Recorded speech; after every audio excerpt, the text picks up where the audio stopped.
कैसे हैं आप सब? उम्मीद करती हूँ बहुत बढ़िया होंगे, मजे में होंगे। मैं भी बिल्कुल बढ़िया हूँ। तो जैसा कि आप सभी जानते हैं, हमने DSSB-PRT से रिलेटेड एक पेडागोजी सीरीज स्टार्ट की है, यानी कि DSSB-PRT में जो आपका सेकंड पार्ट रहेगा, जिसमें आप लोगों से 100 नंबर की पेडागोजी पूछी जाएगी।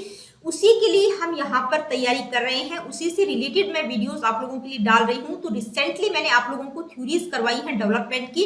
तो थ्योरीज देखिए, न केवल DSSB-PRT के लिए इंपॉर्टेंट है, बल्कि जितने भी टीचिंग से रिलेटेड एग्जाम आप देते हैं उन सभी में जो है ये डेवलपमेंट की थ्योरीज आप लोगों से पूछी जाती हैं। तो रिसेंटली हमने जो थ्योरीज डिस्कस की है डेवलपमेंट की, यानी कि विकास के सिद्धांत जो हमने किए हैं, उन्हीं से रिलेटेड आज की इस वीडियो में हम कुछ इंपॉर्टेंट एमसीक्यूज को डिस्कस करेंगे। देखिए, मैं आप लोगों के लिए जो है 50 इंपॉर्टेंट एमसीक्यूज की एक सीरीज लेकर आई थी। कौन कौन सी थ्योरीज से रिलेटेड? जीन प्याजे की जो दो इंपॉर्टेंट थ्योरीज हैं, कॉग्निटिव डेवलपमेंट थ्योरी और मॉरल डेवलपमेंट थ्योरी, कोहलबर्ग की मॉरल डेवलपमेंट थ्योरी, वाइगोत्स्की की सोशियो कल्चरल थ्योरी और जेरोम ब्रूनर की कॉग्निटिव डेवलपमेंट थ्योरी, ये हमने रिसेंटली अभी की है। तो इन्हीं थ्योरीज से रिलेटेड जो है 50 इंपॉर्टेंट एमसीक्यूज की एक सीरीज मैंने आप लोगों के लिए बनाई है। तो पहला पार्ट हम डिस्कस कर चुके हैं, जिसमें हमने 1 to 25 क्वेश्चंस को किया है। आज की वीडियो में हम 26 to 50 क्वेश्चंस को डिस्कस करेंगे। तो चलिए स्टार्ट करते हैं आज की वीडियो को। देखते हैं नेक्स्ट क्वेश्चन क्या है। देखिए, 25 क्वेश्चंस हम ऑलरेडी डिस्कस कर चुके हैं। आज की वीडियो में हम 26 से लेके 50 तक क्वेश्चंस को डिस्कस करेंगे, ठीक है।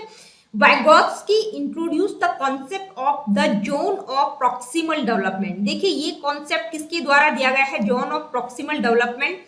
वाइगोत्स्की ने अपनी थ्योरी में इस कॉन्सेप्ट की बात की है, जिसका मतलब है संभावित विकास का क्षेत्र। तो इसका मतलब क्या है? ये ZPD जो है, इसका क्या मतलब है? बहुत ही इंपॉर्टेंट कॉन्सेप्ट है। बहुत बार सीटेट में आप लोगों ने क्वेश्चन इससे रिलेटेड देखा होगा। आपके ऑप्शंस क्या क्या है? The difference between a learners actual developmental level and their potential development with guidance. Next है the range of abilities a learner can achieve without any external assistance, the influence of genetic factors on cognitive development, the role of reinforcement and punishment in shaping behavior। देखिए, अगर हम reinforcement और punishment की बात करें, यानी कि reinforcement और पनिशमेंट जो है व्यवहार को शेप देते हैं, तो रीइंफोर्समेंट और पनिशमेंट की बात कौन करते हैं? स्किनर करते हैं। अपनी किस थ्योरी में? उनकी जो थ्योरी है लर्निंग की, कौन सी थ्योरी है? ऑपरेंट कंडीशनिंग थ्योरी, ठीक है। ऑपरेंट कंडीशनिंग थ्योरी में उन्होंने रीइंफोर्समेंट और पनिशमेंट की बात की है। ये ऑप्शन आपका गलत है। जेनेटिक फैक्टर्स की बात वाइगोत्स्की ने बिल्कुल नहीं की है, इसके लिए उनकी इस थ्योरी का क्रिटिसिज्म भी हुआ है, ये ऑप्शन भी नहीं होगा। The range of abilities a learner can achieve without any external assistance, यानी कि जो लर्नर है उसकी जो एबिलिटीज है वो इतनी है कि भाई वो बिना किसी की हेल्प के अचीव कर सकता है चीजों को। तो इसकी बात बिल्कुल नहीं की है उन्होंने। स्कैफोल्डिंग की बात की है, यानी कि जो लर्नर है उसको जोन ऑफ प्रॉक्सिमल डेवलपमेंट में कुछ हेल्प चाहिए होती है, यानी कि बच्चे को दूसरों की हेल्प चाहिए होती है जो उससे उस फील्ड में ज्यादा नॉलेजेबल है। तो विदाउट असिस्टेंस या विदाउट एक्सटर्नल असिस्टेंस की बात उन्होंने नहीं की है। नेक्स्ट है the difference between a learners actual developmental level. मान लीजिए लर्नर का ये डेवलपमेंट का लेवल है और ये जोन ऑफ प्रॉक्सिमल डेवलपमेंट है, यानी कि ये संभावित विकास का क्षेत्र है। तो ये जो डिफरेंस है उसके एक्चुअल लेवल से और जो जहां तक वो पहुंच सकता है उसमें जो डिफरेंस है उसको उन्होंने जोन ऑफ प्रॉक्सिमल डेवलपमेंट कहा है, ठीक है। यानी कि एक्चुअल डेवलपमेंटल लेवल और their potential development with guidance. और यहाँ तक बच्चा कब पहुंच सकता है? जब यहाँ पर उसको कोई गाइडेंस, कोई सपोर्ट, कोई टेम्परेरी हेल्प प्रोवाइड की जाए। तो आपका ऑप्शन नंबर ए करेक्ट होगा। The difference between a learners actual developmental level and the potential development with guidance, यानी कि उसका जो एक्चुअल लेवल है और जो संभावित विकास का क्षेत्र है वहां पर बच्चा तभी पहुंच सकता है जब उसको कोई एक्सटर्नल हेल्प दी जाए किसी मोर नॉलेजेबल अदर के द्वारा, ठीक है। तो ये जो डिफरेंस है इसको उन्होंने क्या कहा है? Zone of proximal development. Piaget's theory of cognitive development has had a significant impact on the field of. देखिए, पियाजे की जो कॉग्निटिव डेवलपमेंट थ्योरी है उसका किस फील्ड में ज्यादा इंपैक्ट है? Behaviourism, psycho analysis, social learning theory, developmental psychology. तो पियाजे ने किस फील्ड में काम किया है? डेवलपमेंटल साइकोलॉजी, ठीक है। विकासात्मक मनोविज्ञान के क्षेत्र में उन्होंने काम किया है और स्पेशली कॉग्निटिव डेवलपमेंट, बच्चों के कॉग्निशन पर उन्होंने ज्यादा काम किया है। अकॉर्डिंग टू पियाजे cognitive development involves a process of. देखिए, पियाजे के अकॉर्डिंग कॉग्निटिव डेवलपमेंट में कौन सा प्रोसेस इन्वॉल्व होगा, यानी कि किसकी बात पियाजे करते हैं कॉग्निटिव डेवलपमेंट में? Maturation and reinforcement, observation and imitation, adaptation and organisation या क्लासिकल कंडीशनिंग। तो देखिए क्लासिकल कंडीशनिंग क्या है, लर्निंग की एक थ्योरी है जो किसके द्वारा दी गई है, पेवलोव के द्वारा दी गई है। ऑब्जर्वेशन एंड इमिटेशन की बात कौन करते हैं, बंडूरा करते हैं अपनी सोशल लर्निंग थ्योरी में। मैच्योरेशन एंड रीइंफोर्समेंट की बात कौन करते हैं, बिहेवियरिस्ट, ठीक है, जैसे स्किनर ने अपनी थ्योरी में रीइंफोर्समेंट और पनिशमेंट की बात की है। तो आपका जो ऑप्शन होगा वो क्या होगा, यानी कि प्याजे किसकी बात करते हैं अपनी कॉग्निटिव डेवलपमेंट थ्योरी में, एडेप्टेशन एंड ऑर्गेनाइजेशन। अब एडेप्टेशन और ऑर्गेनाइजेशन होता क्या है इसको एक बार समझ लेते हैं। तो देखिए प्याजे ने अपनी कॉग्निटिव डेवलपमेंट थ्योरी में कुछ की कॉन्सेप्ट्स की बात की है जिसके द्वारा बच्चे चीजों को सीखता है, ठीक है। तो कौन कौन से की कॉन्सेप्ट्स प्याजे के द्वारा बताए गए हैं, schema, assimilation, accommodation, adaptation, equilibrium, ठीक है। और असिमिलेशन और अकोमोडेशन ये जो दो हैं, असिमिलेशन और अकोमोडेशन, ये जो है एडेप्टेशन के ही पार्ट है, ठीक है। यानी कि एडेप्टेशन के दो पार्ट है, असिमिलेशन और अकोमोडेशन। असिमिलेशन का मतलब जो एग्जिस्टिंग स्कीमा है उसी के अंदर जो न्यू इंफॉर्मेशन है अगर वो फिट बैठ जाती है तो उसको क्या कहा है उन्होंने, असिमिलेशन। यानी कि वो जो नई इंफॉर्मेशन है, पुराना जो एग्जिस्टिंग स्कीमा बना हुआ है, पहले से जो स्कीमा डेवलप है उसी के अंदर अगर कोई नई इंफॉर्मेशन फिट बैठ जाती है तो उसको उन्होंने कहा है असिमिलेशन। और अकोमोडेशन का मतलब क्या होता है, यानी कि जो एग्जिस्टिंग स्कीमा है उसमें कुछ न्यू इंफॉर्मेशन जो डाली गई है वो फिट नहीं बैठती है, उस स्कीमा में कुछ अल्ट्रेशन, कुछ मतलब चेंजेस करने की जरूरत है, तो उसको क्या कहा है, अकोमोडेशन। इक्विलिब्रियम का मतलब असिमिलेशन और अकोमोडेशन के बीच बैलेंस का काम कौन करता है, इक्विलिब्रेशन, ठीक है। और ये असिमिलेशन और अकोमोडेशन दोनों ही किसके पार्ट है, अडेप्टेशन के, यानी कि चीजों को किस तरह से अडेप्ट करता है, एडेप्टेशन की बात उनके द्वारा की गई है। ऑर्गेनाइजेशन की अगर हम बात करें तो ऑर्गेनाइजेशन का मतलब ग्रुपिंग आइटम इनटू कैटेगरीज, यानी कि अलग अलग आइटम्स को कैटेगरीज में डिवाइड करना, ठीक है, उनके अलग अलग ग्रुप बना देना। तो ये बात कौन करते हैं, कॉग्निटिव डेवलपमेंट में प्याजे करते हैं, और ऑर्गेनाइजेशन की बात। आगे बढ़ते हैं, देखते हैं next question, the pre conventional level of moral development is primarily concerned with. तो देखिए प्री कन्वेंशनल लेवल की बात कौन करते हैं, कोहलबर्ग करते हैं अपनी मोरल डेवलपमेंट थ्योरी में, ठीक है, यानी कि पहला ही लेवल है। तो प्री कन्वेंशनल लेवल जो है मोरल डेवलपमेंट का, जो प्री कन्वेंशनल लेवल है वो किससे संबंधित है, conforming to social norms and expectations. तो देखिए उसमें सोशल नॉर्म और एक्सपेक्टेशंस की तो बात ही नहीं है क्योंकि सबसे लोअर कैटेगरी का लेवल है ये, according to Kohlberg. Pleasing others and gaining approval, यानी कि यहाँ बच्चा दूसरों को खुश करने की कोशिश करता है, दूसरों से अप्रूवल गेन करने की कोशिश करता है, तो ये 3rd नंबर की स्टेज है। कौन सा लेवल है, 2nd लेवल, ठीक है। Following one's own self interest and avoiding punishment, ये आपका ऑप्शन बिल्कुल करेक्ट होगा, यानी कि यहाँ पर बच्चा अपने इंटरेस्ट को फॉलो करता है और जो काम वो करता है यहाँ पर वो सिर्फ और सिर्फ पनिशमेंट से बचने के लिए करता है, ठीक है। Let me see what is the next question, the post conventional level of moral development is primarily concerned with. देखिए post conventional level moral development का 3rd लेवल है, यानी कि कोहलबर्ग के द्वारा जो बात की गई है मोरल डेवलपमेंट की, जो मोरल डेवलपमेंट थ्योरी है कोहलबर्ग के द्वारा दी गई है, उसमें जो है उन्होंने 3 लेवल्स की बात की है, प्री कन्वेंशनल, कन्वेंशनल और पोस्ट कन्वेंशनल। हर लेवल में 2-2 स्टेजेस हैं, ये मैं आप लोगों को थ्योरी में बता चुकी हूँ। तो पहले क्वेश्चंस को करने से पहले थ्योरी को समझकर ही आप क्वेश्चंस कीजिए, तभी आपको क्लैरिटी रहेगी, ठीक है। तो पोस्ट कन्वेंशनल लेवल की बात कौन करते हैं, कोहलबर्ग करते हैं। तो ये किससे संबंधित है आपको बताना है, आपको 4 ऑप्शंस दिए गए हैं। Conforming to social norms and expectations, यानी कि सोशल नॉर्म्स और एक्सपेक्टेशंस की बात जो है कौन से लेवल में की गई है, लेवल 2। और कौन सी स्टेज है, ये आपकी 4th नंबर की स्टेज होगी। सोशल नॉर्म्स और एक्सपेक्टेशंस की बात, सोशल ऑर्डर और लॉज की बात किसमें करते हैं, 4th नंबर की स्टेज में। Pleasing others and gaining approval, यानी कि ये भी लेवल 2 है, कन्वेंशनल मोरलिटी। और स्टेज की अगर हम बात करें तो कौन सी स्टेज है, ये 3rd नंबर की स्टेज है, जिसमें बच्चा मेंटेनिंग इंटरपर्सनल रिलेशनशिप की बात की गई है, यानी कि वो दूसरों को खुश करने की, दूसरों से अप्रूवल गेन करने की कोशिश करता है। Following one's own self interest and avoiding punishment, यानी कि बच्चा जो है पनिशमेंट से बचने के लिए कार्य करता है। तो ये क्या है, ये प्री कन्वेंशनल यानी कि लेवल 1 और स्टेज 1 है ये, ठीक है। स्टेज कौन सी है, पहली ही स्टेज है।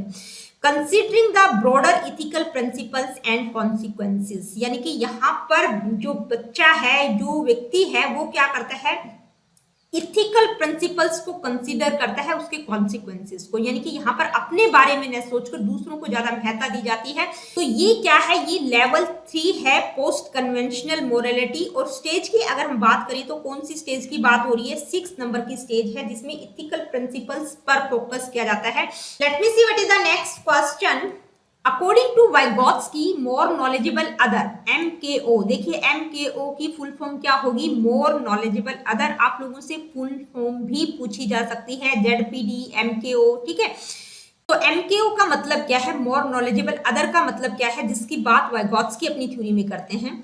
A teacher or an expert who provides guidance and support in a learner's zone of proximal development, a peer who is at similar level of development as the learner, the internalized voice of cultural norms and expectations, the influence of genetic factors on cognitive development। तो देखिए आपका answer क्या होगा, देखिए मोर knowledgeable other का मतलब जो आपसे ज्यादा नॉलेजेबल है। तो आपका ऑप्शन आपको पढ़ते ही क्लियर हो जाना चाहिए, अ टीचर और an expert who provides guidance and support, यानी कि कोई भी हो सकता है मोर नॉलेजेबल अदर। आपका टीचर, एक्सपर्ट, कोच, कोई आपका साथी, फ्रेंड भी हो सकता है जो कि आपसे ज्यादा नॉलेज रखता है उस फील्ड में।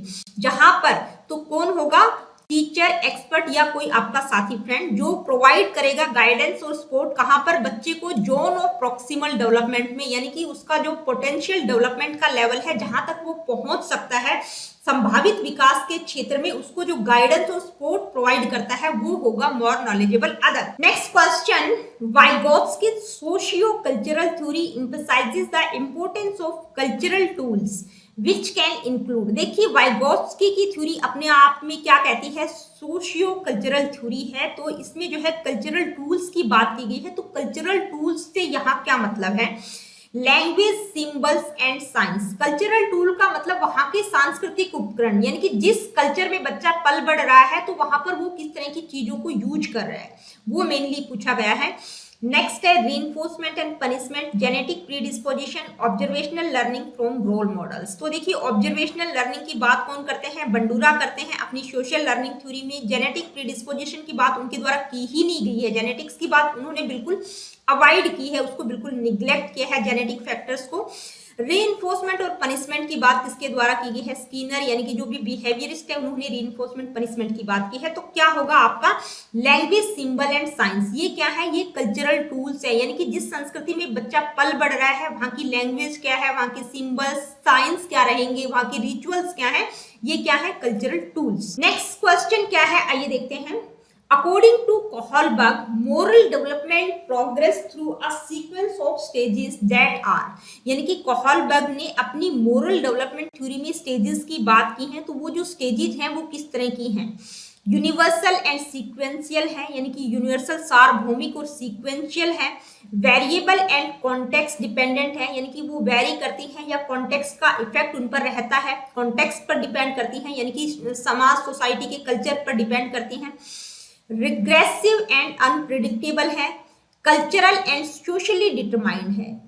तो देखिए किसकी बात उन्होंने की गई है, देखिए कोहलबर्ग ने जो है स्टेजेस की बात की है। उनका मानना है कि ये जो स्टेजेस हैं ये कैसी हैं, यूनिवर्सल और सीक्वेंशियल हैं, यानी कि पहली स्टेज जो है बहुत ही लोअर ऑर्डर की है, उसके बाद सेकंड उससे हायर ऑर्डर, थर्ड उससे हायर, और जो लास्ट स्टेज की बात उनके द्वारा की गई है, इथिकल प्रिंसिपल्स की बात उनके द्वारा की गई, तो बहुत ही हायर लेवल की स्टेज है।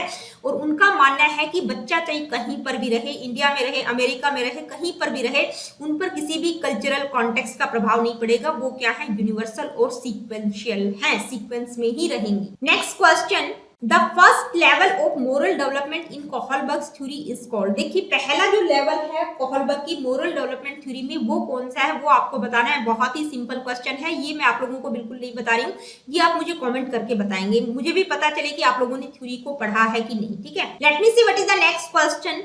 Piaget's theory of cognitive development is often associated with। देखिए पियाजे की cognitive development theory किससे एसोसिएट है, classical conditioning, operant conditioning, social learning theory या कंस्ट्रक्टिविज्म। तो देखिए ये क्या है, ये तीनों ही लर्निंग की थ्योरीज हैं। क्लासिकल कंडीशनिंग की बात कौन करते हैं, पैवलोव करते हैं, ठीक है, पैवलोव के द्वारा की गई है। ऑपरेंट कंडीशनिंग की बात कौन करते हैं, स्किनर करते हैं, ठीक है। सोशल लर्निंग थ्योरी किसके द्वारा दी गई है, बंडूरा के द्वारा दी गई है। तो पियाजे किस तरह की बात करते हैं, यानी कि उनका वो कंस्ट्रक्टिविज्म की बात करते हैं, ठीक है, वो रचनावादी है, कंस्ट्रक्टिविज्म की बात उनके द्वारा की गई है। कॉग्निटिव डेवलपमेंट में उनका मानना है कि जो बच्चा है वो क्या है, एक्टिव रहेगा throughout the learning process और अपनी नॉलेज को वो खुद कंस्ट्रक्ट करता है। Let me see what is the next question. According to पियाजे the term object permanence refers to. देखिए ऑब्जेक्ट परमानेंस आप लोगों ने बहुत पढ़ा है पियाजे की थ्योरी में, ऑब्जेक्ट परमानेंस हम पढ़ते हैं कॉग्निटिव डेवलपमेंट थ्योरी में। उस ऑब्जेक्ट परमानेंस शब्द का मतलब क्या है, तो ये आप लोगों से क्वेश्चन बहुत बार पूछा गया है सीटेट में भी। The ability to understand that objects continue to exist even when they are out of sight, the ability to classify objects into different categories based on their characteristics, the ability to engage in abstract reasoning and hypothetical thinking, the ability to form mental representations of object। तो देखिए आपका option क्या रहेगा, object permanence का मतलब क्या है कि भाई बच्चे के अंदर वो अंडरस्टैंडिंग या वो एबिलिटीज का डेवलपमेंट हो चुका है कि उसको पता है कि अगर कोई चीज उसके सामने से आउट ऑफ साइट हो जाए, यानी कि उसके सामने से हटा भी ली जाए, तो उसको ये पता है कि ये एग्जिस्ट करती है, ठीक है। यानी कि यहाँ पर बच्चे में ऑब्जेक्ट परमानेंस का डेवलपमेंट हो चुका है, वस्तु स्थायित्व इसको हिंदी में हम कहेंगे। तो आपका क्या रहेगा, पहला ही ऑप्शन करेक्ट होगा।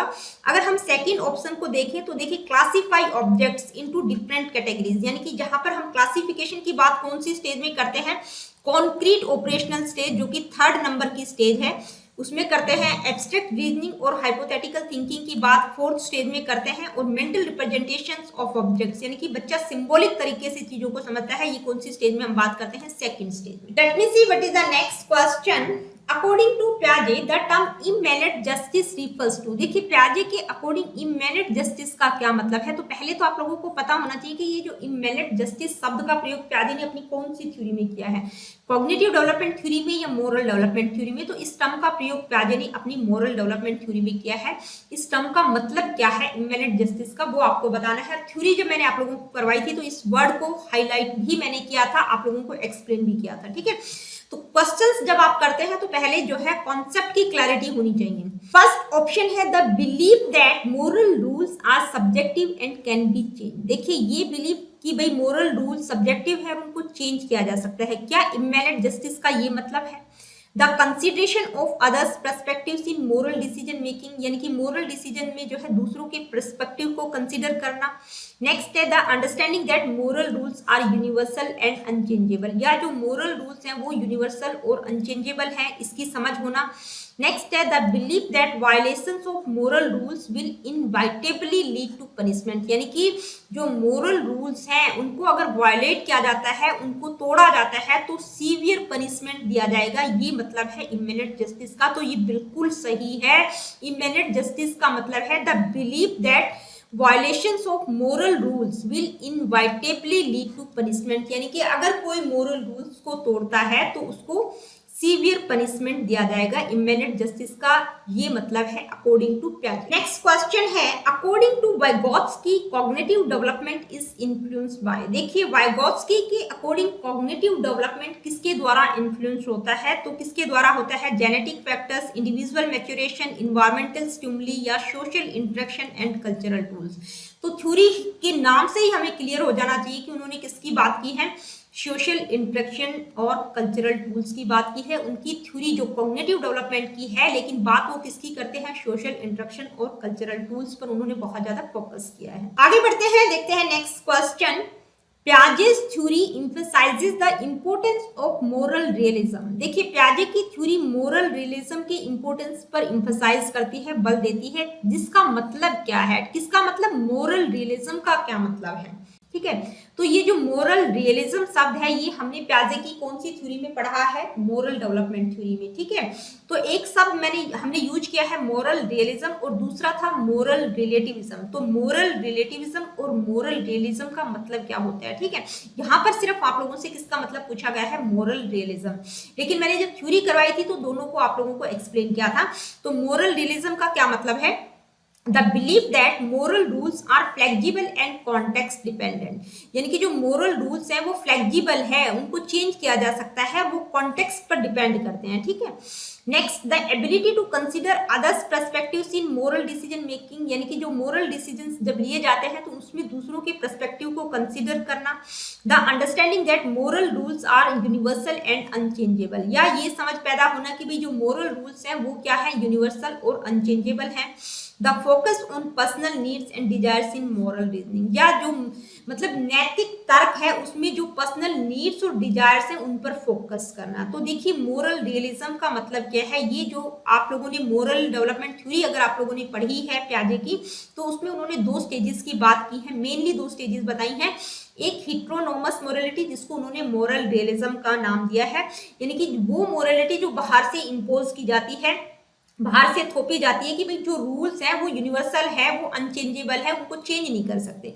तो मोरल रियलिज्म का मतलब क्या है कि जो understanding that moral rules are universal and unchangeable, ठीक है। कौन सी मोरलिटी की बात यहाँ पर हो रही है, हिट्रोनोमस मोरलिटी की बात हम यहाँ पर। नेक्स्ट है maturation of brain structures involve in moral reasoning, या मोरल रीजनिंग यानी कि नैतिक तर्क में जो हमारा ब्रेन स्ट्रक्चर यानी कि हमारा जो संज्ञान काम कर रहा है उसमें कुछ मेच्योरिटी आ जाती है, इसके कारण ये होता है, या रिवॉर्ड या पनिशमेंट का इन्फ्लुएंस होता है। तो इनमें से क्या होगा आपका, यानी कि जहां पर बच्चा मोरल जजमेंट के प्रति, जहां पर उसको मोरलिटी से रिलेटेड जजमेंट लेना होता है, वहां वो ज्यादा फ्लेक्सिबल होता है और उसमें रिजिडिटी कम हो जाती है। तो ये किसके कारण होता है, ये होता है बच्चे में मोरल प्रिंसिपल्स को इंटरनलाइज कर लिया है, यानी कि उसने जो है मोरलिटी को इंटरनलाइज कर लिया है, उसका डेवलपमेंट उसमें हो चुका है, ठीक है। तो इसके कारण से वो क्या होता है, फ्लेक्सिबिलिटी उसमें आ जाती है, रिजिडिटी कम हो जाती है कि भाई जो मोरल रूल्स है उनको चेंज भी किया जा सकता है आवश्यकता पड़ने पर, ठीक है। तो यहाँ पर हम कौन सी मोरलिटी की बात कर रहे हैं, ऑटोनॉमस मोरलिटी। आगे बढ़ते हैं, देखते हैं नेक्स्ट क्वेश्चन। अकॉर्डिंग टू प्याजे द टर्म मोरल रियलिज्म, देखिए यहाँ पर टर्म दे दी है, पिछली स्लाइड में हमने क्या देखा था, थ्योरी में बात की गई थी, ठीक है। अगर हम पिछली स्लाइड में देखें तो क्या कहा है, Piaget's theory emphasize the importance of moral realism.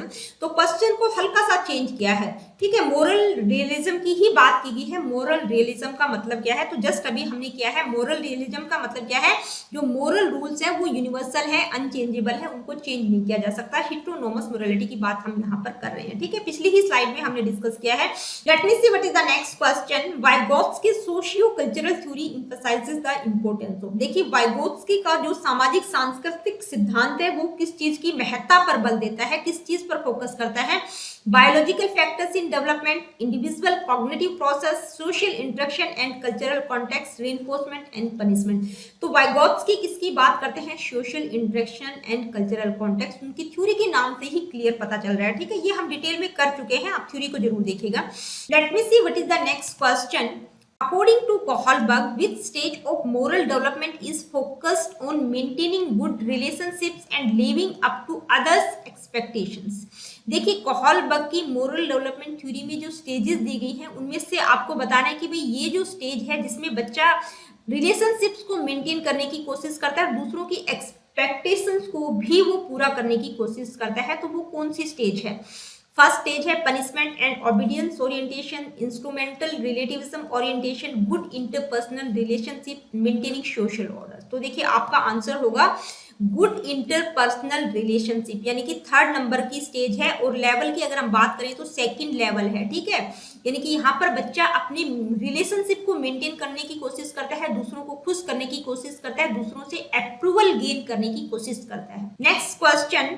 According to Kohlberg, which stage of moral development is characterized by an individual obeying laws and upholding social order? देखिए अगर कोहलबर्ग की मोरल डेवलपमेंट थ्योरी की हम बात करें तो ये कौन सी स्टेज है जिसमें जो इंडिविजुअल है वो लॉज को ओबे करता है, किस लिए, ताकि सोशल ऑर्डर को मेंटेन रखा जा सके, ठीक है, उनको अपहोल्ड करने के लिए, उनको फॉलो करने के लिए वो लॉज को ओबे करता है। अगर यहाँ पर होता वो लॉज को इसलिए ओबे करता है क्योंकि पनिशमेंट का उसको डर है, तो यहाँ पर स्टेज नंबर 1 हो जाती है। लेकिन यहाँ पर किसकी बात की गई है, सोशल ऑर्डर की बात की गई है, सोशल लॉज की बात की गई है। तो यहाँ पर जो आपकी स्टेज होगी, यानी कि कोहलबर्ग की मोरल डेवलपमेंट थ्योरी की कौन सी स्टेज की बात कर रहे हैं, 4th नंबर की स्टेज, मेंटेनिंग सोशल ऑर्डर। और हम लेवल की बात करें तो ये कौन सा लेवल होगा, 2nd, कन्वेंशनल मोरल। आगे बढ़ते हैं, देखते हैं next question. Brunner's theory is often associated with, classical conditioning, operant conditioning, social learning theory, cognitive development theory. तो देखिए ब्रूनर की थ्योरी किससे रिलेटेड है? कॉग्निटिव डेवलपमेंट से रिलेटेड है, ठीक है। क्लासिकल कंडीशनिंग की बात किसके द्वारा की गई है? पैवलोव। ऑपरेंट कंडीशनिंग की बात कौन करते हैं? स्किनर करते हैं। और सोशल लर्निंग थ्योरी किसके द्वारा दी गई है? बंडूरा के द्वारा दी गई है, ठीक है। Next question, Brunner's theory highlights the importance of. देखिए ब्रूनर की जो थ्योरी है वो किस चीज की इंपोर्टेंस को हाईलाइट करती है? पैसिव लर्निंग को बताती है, रेपिटेशन एंड रोट मेमोराइजेशन की बात की गई है, या individual discovery and active learning, teacher directed instruction. Passive learning की बिल्कुल बात नहीं की गई है, रेपिटेशन और मेमोराइजेशन की बात ब्रूनर नहीं करते हैं, टीचर डायरेक्टेड इंस्ट्रक्शन की बात उनके द्वारा नहीं की गई है, उन्होंने लर्नर सेंटर्ड अप्रोच की बात की है, डिस्कवरी लर्निंग की बात उनके द्वारा की गई है, एक्टिव लर्निंग की बात की गई है, ठीक है।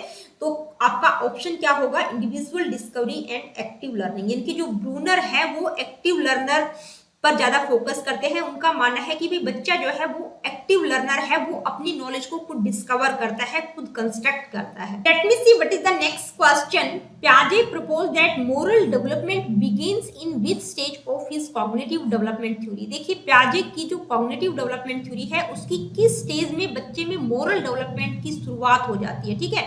यानी कि बच्चे में मोरलिटी का डेवलपमेंट कौन सी स्टेज में हो जाता है, उसकी जो कॉग्निटिव डेवलपमेंट की स्टेजेस हैं। फर्स्ट है sensory motor stage, pre operational stage, concrete operational stage या फॉर्मल ऑपरेशनल स्टेज। तो कौन सी स्टेज से बच्चे में मोरालिटी का डेवलपमेंट स्टार्ट हो जाता है? ये हो जाता है सेकंड स्टेज, जो कि प्री ऑपरेशनल स्टेज है, जिसका टाइम पीरियड 2 to 7 ईयर्स है।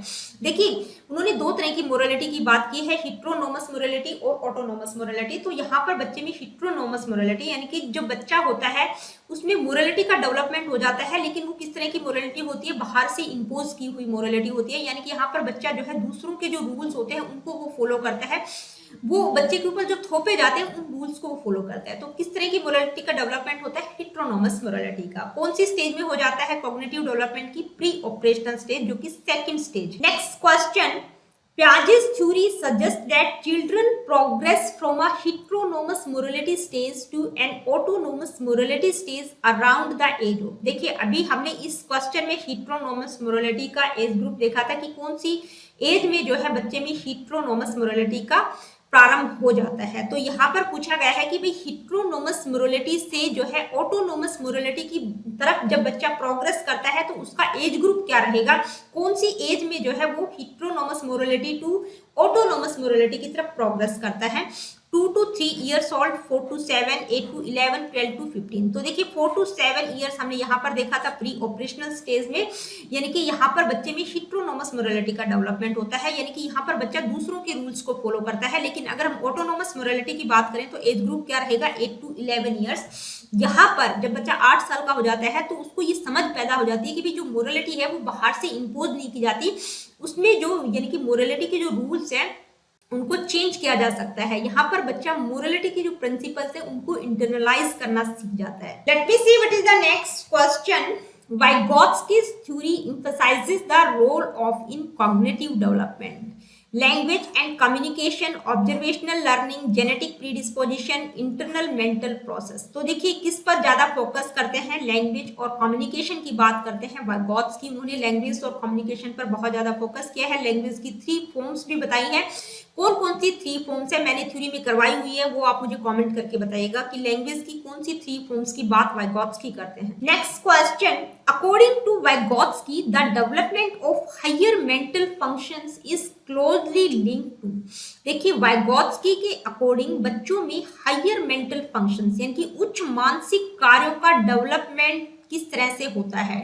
मैच्योरेशन ऑफ ब्रेन स्ट्रक्चर्स, यानी कि ब्रेन स्ट्रक्चर्स में कुछ मैच्योरेशन आ जाती है उसके कारण, जेनेटिक प्रीडिस्पोजिशन के कारण, या इंटरनल मेंटल प्रोसेसेस, या कल्चरल एंड सोशल इंटरेक्शन। तो वाइगोत्स्की किस पर फोकस करते हैं? कल्चरल एंड सोशल इंटरेक्शन पर। उनका मानना है कि बच्चों में हायर मेंटल फंक्शंस का डेवलपमेंट सोशल और कल्चरल इंटरेक्शन के कारण होता है, यानी कि वो किस तरह के लोगों के बीच रह रहा है, किस तरह के लोगों से वो इंटरेक्ट हो रहा है। अगर वो अपने से ज्यादा नॉलेजेबल व्यक्तियों के बीच रह रहा है तो एज वहां पर मैटर नहीं करती, वहां पर बच्चे में जो है हायर मेंटल फंक्शंस का डेवलपमेंट एज से पहले भी हो जाता है। तो वो किस पर फोकस करते हैं?